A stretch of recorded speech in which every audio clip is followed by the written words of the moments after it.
Det är den 22 december och vi går in i slutspurten på julveckan. Den här gången med en hel del julmat på menyn och det passar ju naturligtvis mycket bra. Det är Börslunch.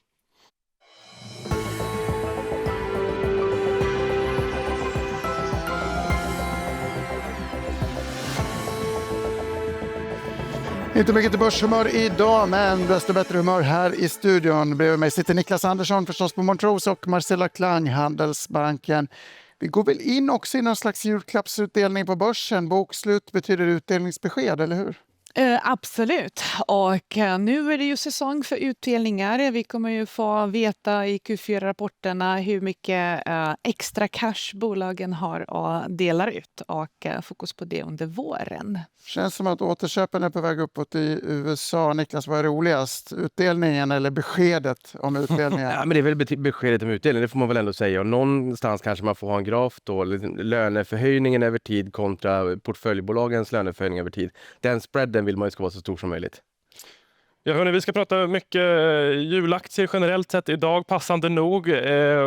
Det blir mycket mat och dryck då, naturligtvis. Men du har också med dig stålbolaget SSAB i julsäcken, Marcella. Varför då? Något som är absolut inte chokladrelaterat. Jag funderade på, är vi för sena in i den här julklappsrally 22 december? Och då har vi ju screenat fram på Stockholmsbörsen 22 december och 3 månader framåt. Vilka bolag som har gett positiv avkastning varenda år 10 år tillbaka. Och resultatet blev ju ett enda bolag och det är ju SSAB. Nu exkluderar vi bolag som inte har funnits 10 år.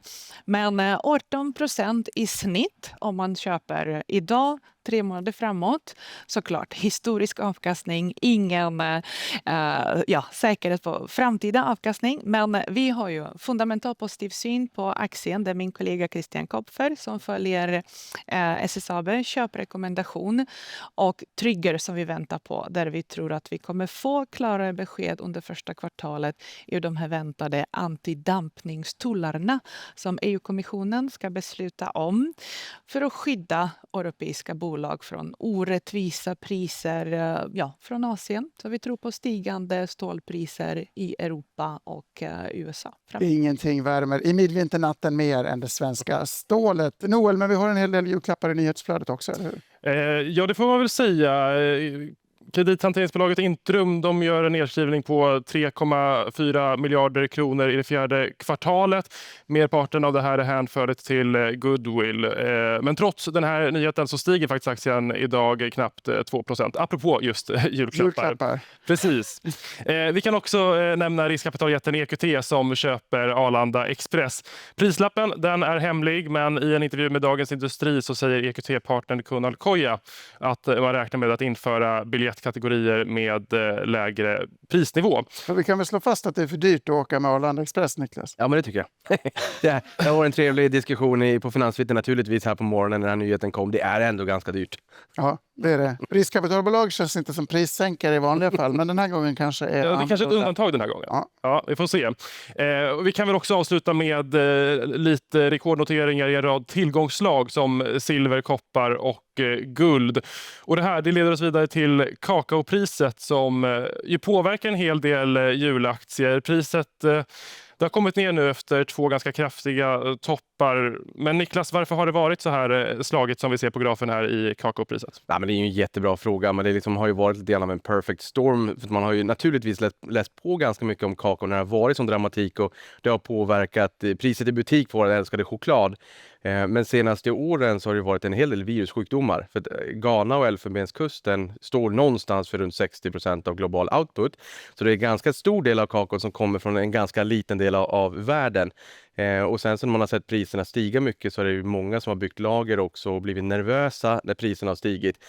Och utöver det så är det såklart det har varit en hel del spekulation på finansmarknaden också. Det här är en ganska tämligen liten marknad ändå. Och det blir rätt stök för att de här kakaobönorna och kakaoträden, de är ganska gamla, så det här är lite grann av PRO-ligan också, och då bär de inte lika mycket frukt och det tar mellan 3 till 6 år någonstans att få upp ett nytt träd som bär frukt, och man har inte riktigt återinvesterat så mycket i nya träd som man kanske borde ha gjort, och då blir det här klassiskt utbud och efterfrågan. Men nu när vi ändå har sett den här nedgången på marknaden som vi kunde se i den här grafen, betyder det att vi ändå borde vänta oss lägre chokladpriser på hyllorna i butikerna? Ja, men det tänker jag rimligtvis. Jag menar, från toppen i fjol så är priset ner 50%, strax över 50%.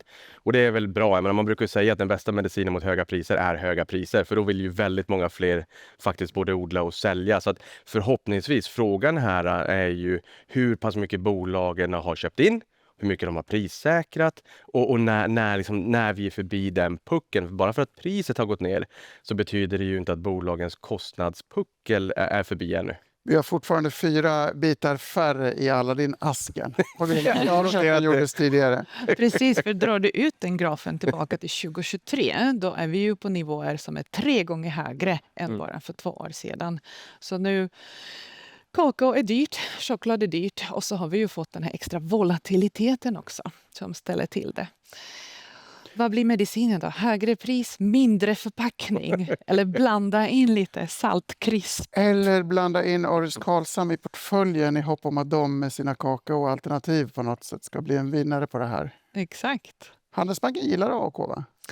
Vi gillar AK, vi gillar Cloetta. Vi har ju positiv rekommendation på båda. Vi gillar Orkla också. Vill du flika in något på AAK innan vi går vidare till Orkla? För det är en riktig julfavorit. Nej, men det man kan säga där är väl att det här kakaosmöret, att det finns alternativ till det. Och då har man ju fått inse här att det finns ju shea-smör också. Det finns lite alternativ för bolagen när priserna stiger så här mycket för att kunna parera det här. Och det är inte bara pris, det är även egenskaperna. Så sitter man där med en glass eller en chokladbit i ett varmare land och inser att den där inte smälter så fort, så kan man tänka sig att de kanske är kunders AK. Men vilket pris på kakaopriset är egentligen mest gynnsamt för ett bolag som AK, skulle du säga? Det är svårt att veta. Jag följer ju inte bolaget så. Det kanske du vet. Så att jag vet faktiskt inte. Men det är klart att det är bra när det stiger, för då tittar man efter substitut. Samtidigt så som vi sa här nu, så har det kommit ner ganska mycket. Även om det som värst var upp det 3 gånger så mycket från 2023. Det kanske du har bättre koll på. Vi måste få prata lite Orkla. Ja, jag är nyfiken på Orkla. Det är en julaktie för det är Abbasillen.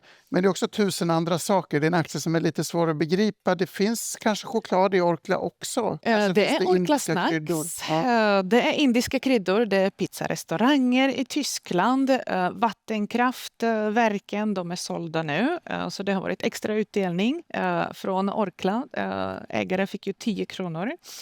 Man sålde ju vattenkraft för 6 miljarder.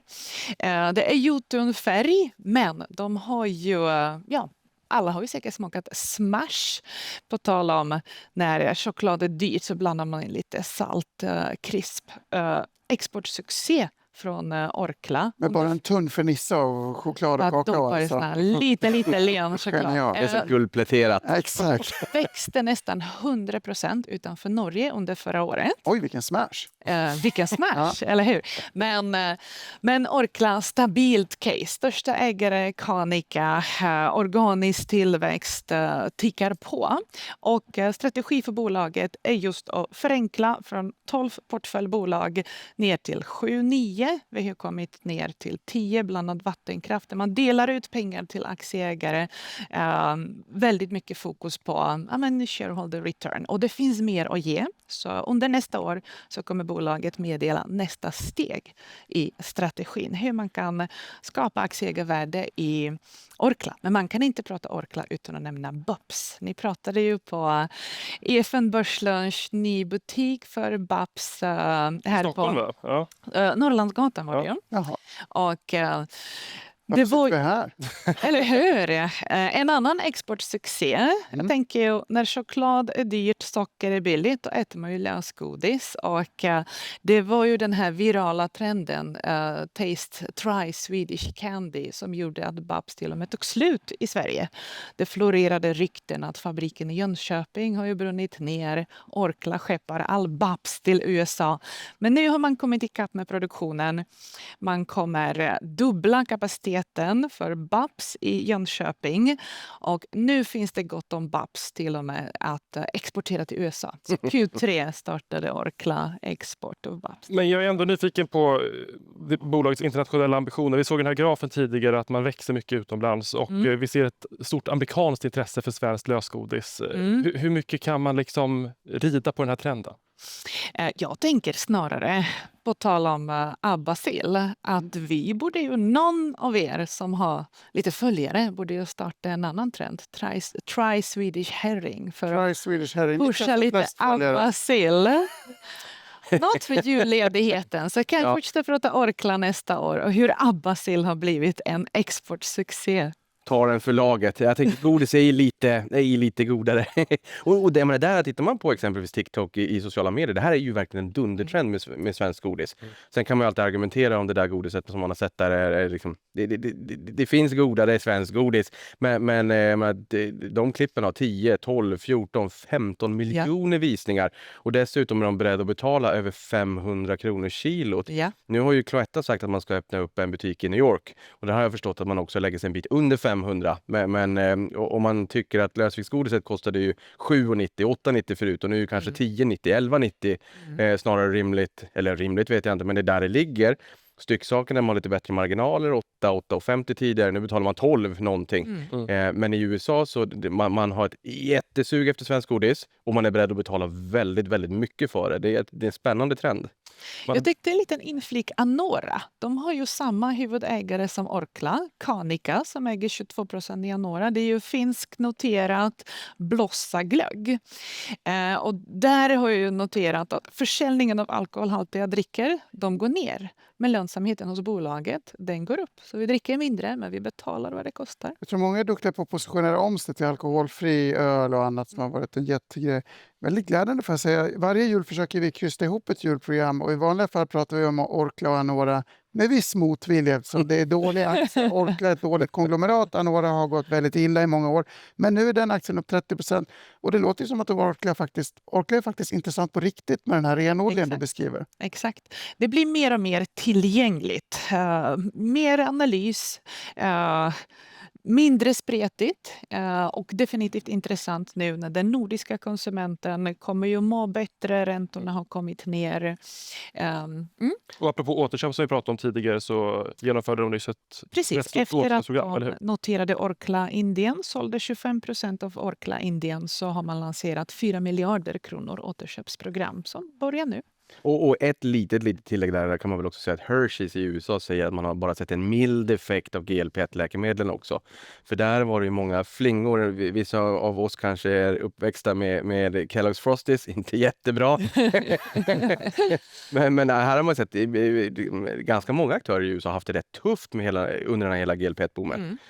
Men där hittills har man ju inte sett någon jätteeffekt. Ingen får röra ens chokladkaka. Vet ni vad jag önskar mig i julklapp? En till nordisk chokladaktör i börsnoterad miljö. Noel? Ja, vi får väl se. Din julklapp kanske går i uppfyllelse då, Gabriel. Kanske inte nu om 2 dagar, men lite längre fram. En artikel idag på EFN om att Fazer eventuellt planerar en börsnotering. Eventuellt både i Helsingfors och i Stockholm. Behövs det mer choklad på börsen? Vad säger ni? Absolut, säger jag. Vad säger ni då? Önskar ni också det här i julklapp? Eller? Ja, men det är kul. Får vi äntligen geisha på börsen. Hoppas att aktien kostar mindre än schweiziska Lindt som vi brukar nämna anekdotiskt som en av de dyraste aktierna i världen, eller hur? Ja, 1,4 miljoner nästan. Det tar emot. Och mycket salt i den. Men väldigt kort. Mondelez kan vi nämna kort också, backat 9% i år, haft en tråkig utveckling. Jag tror att de äger Aladdin Asken indirekt genom Marabou. Väntar sig 15% fall i vinsten också framöver, så kanske inte någon favorit riktigt än. Och Rio, Toblerone. Toblerone också. Gott. Och där har man sett lite grann det du pratar om också, shrinkflation. Man tittar på förpackningarna. Man jobbar med det man har. Exakt. Ja, ska vi lämna chokladen och gå över till kök och matlagning? Det kan vi väl göra, för det är ju någonstans som man ändå ska tillverka. Man ska laga den här abbasillen och man ska fixa i ordning chokladen. Det gör man kanske bäst i ett Nobia-kök, eller vad säger du, Marcela? Det tycker jag man ska göra. Ja. Och så tänkte jag på det. Jönköping som en industrihub där BAB ska dubbla kapaciteten, fabriken i Jönköping. Det har ju varit lite tema i Nobia-caset. Att man nu 4 år sedan bestämde sig för att flytta produktionen från fabriken i Tidaholm till Europas mest moderna kök som ligger i Jönköping. Man har ju fått tampas med coronapandemi, räntorna upp, svag konsument, bostadsmarknaden ner. Men nu är man i hamn. Nu i oktober så kunde Nobia inviga fabriken i Jönköping. Den är jättefin. Jag var där själv och besökte. Man kommer ju producera 1 kök i minuten. Jag frågade när ska färgen torka, men det får vi se. 200 000 kök per år. Mycket effektivt. ABB-robotar i burar som bygger kök på löpande band.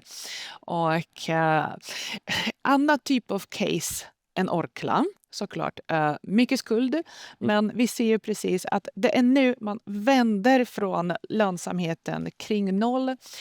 Nobia har ju verksamhet i Norden, i UK, i Norden första kvartalet nu i Q3 med positiv organisk tillväxt. Hemnet säger ju, man släppte en undersökning tidigare i år, högst upp på önskelistan när man köper bostad och renoverar köket. Bostadsmarknaden förhoppningsvis bättre. Och UK-verksamhet, man tog en stor nedskrivning förra kvartalet, städade böckerna lite grann, också första kvartalet med positivt resultat. Kursen svänger. Det är mycket skuld, men nu kan det bli dags också att titta på Nobia. Du pratar ändå om Storbritannien här och som jag förstår har ändå varit rätt mycket problem kopplat till Storbritannien under lång tid. Pratar man någonting om att eventuellt liksom avveckla den här verksamheten? Precis som det senaste kvartalet så öppnar man ju upp för att man tittar på strukturella lösningar för UK också. Man vill inte gå in lite mer på detaljer vad det är. Men väldigt mycket som har hänt i Nobia och man vänder ju på botten. Det kan gå fort. Jag vill höra mer om de här staplarna vi såg. Men Niklas, har du någon köksspaning när du hör det här resonemanget? Ja, men det är intressant för det har ju varit tufft under en lite längre tid. Jag har själv ett Nobia-kök och det börjar väl kanske vara dags att byta ut mitt också. Och det var någon klok person som sa här för en tid sedan, jag kommer inte ihåg vem det var, men blus före hus. Och jag tycker att det där är ganska bra, alltså just när det kommer till sällanköp. Att man Vad sa du, blus före hus? Ja, det är ett ganska bra uttryck. Att om man pratar om sällanköp så att kanske du köper en lite dyrare klädesplagg innan du köper ett dyrare hus. Och nu har vi kommit en bit på den här sällanköpsresan. Där nu börjar vi ju se att man har ju haft pengar på kontot under en längre tid. Men i år, boräntorna har i princip halverats, skatten på inkomster kommer ner, man har fått lite löneförhöjning och sådär. Amorteringsregler. Men man har ändå liksom hållit emot lite grann. Men nu börjar vi se att folk tar på sig spenderarbyxorna. Så nu har vi kommit förbi blusen och man kanske köper lite dyrare saker. Och som du säger, både kanske ett intresset för att göra om köket nu, för de köken som är installerade där ute, de blir ju äldre och äldre. Nu kanske det börjar vara dags och sen låter det på dig som också att man håller tätt bakåt genom att optimera kostnadsstrukturen med ett nytt modernt produktionsanläggning. Har du varit nöjd med ditt Nobia-kök? Ja, men det har jag. Det är ett Marbodalkök. Jag har varit nöjd, men nu börjar det verkligen vara dags att byta ut det. Det kommer svida i plånboken. Det kommer det göra, för de här staplarna vi hade uppe visar ju på, jag antar att det är Handelsbankens prognoser, Marcela, som vi kollade på nyss, att både justerad ebit och marginalen då ska ta fart upp. Och där kan vi ju se att vi är ju fortfarande högre axeln. Kring 3% justerat ebit-marginal, 12 månader rullande bakåt. Bolaget har ju historiskt levererat rörelsemarginaler på 8-9%. Nu vänder vi från 0. Prognoserna för nästa år ligger på 5. Så det finns ju en möjlighet när vi får lite mera trygghet att inga mera överraskningar. När man börjar se tempo så finns det definitivt uppsida till förväntningarna. Så mycket talar ändå för Nobia enligt dig här. Det jag funderar på som känns som ett litet orosmoln är skulden som du var inne på tidigare. Finns det någon risk som du ser att man behöver ta in mer kapital? För skulden är ju som sagt fortfarande hög. Den är hög. Och den här nästan 4 miljarder kronors investeringen, den börjar närma sig slutet. Där har vi ju nu resterande capex som är i linje med cashflowen. Inga hiccups med den automatiska produktionen. Det är vad vi vill ha. Roligt att Jönköping figurerade så mycket i dagens börslunch. Ja. Trevligt tycker jag. Trevligt att få snacka julgodis och mycket annat. Sista prognosen för dagen blir att börslunch är tillbaka igen imorgon klockan 11.45 den 23 december. Sen blir det julfirande. Ha en underbar måndags eftermiddag. Vi ses snart igen.